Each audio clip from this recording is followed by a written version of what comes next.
పోలీసుల కళ్ళెదుటే దారుణంగా ఘర్షణ దిగిన ఘటన తిరుపతిలో వెలుగు చూసింది. తిరుపతి రూరల్ కాడూరు గ్రామంలో స్థలం విషయమై ఓ కుటుంబంలో వివాదం తలెత్తింది. దీనిపై ఫిర్యాదు చేయడానికి ఇరు వర్గాలు తిరుపతి రూరల్ పోలీస్ స్టేషన్ వద్దకు వచ్చాయి. పోలీసులు ఫిర్యాదులు తీసుకునే లోపు మరోసారి అక్కడ వాగ్వాదానికి దిగారు. ఈ క్రమంలో ఒకరిపై ఒకరు ఘోరంగా దాడి చేసుకున్నారు.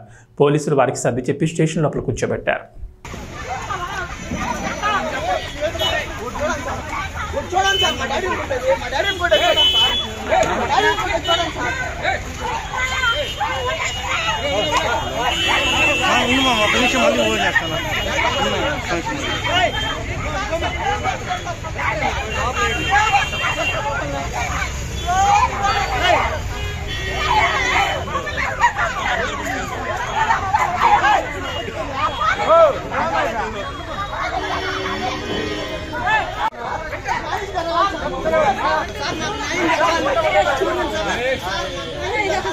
ఉండండి సార్, ఉండండి, ఏమైపోయింది, ఉండండి కాసేపు ఉండండి.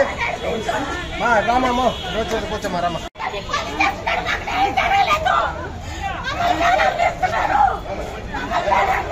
ఎందుకుమా, ఏం జరిగింది?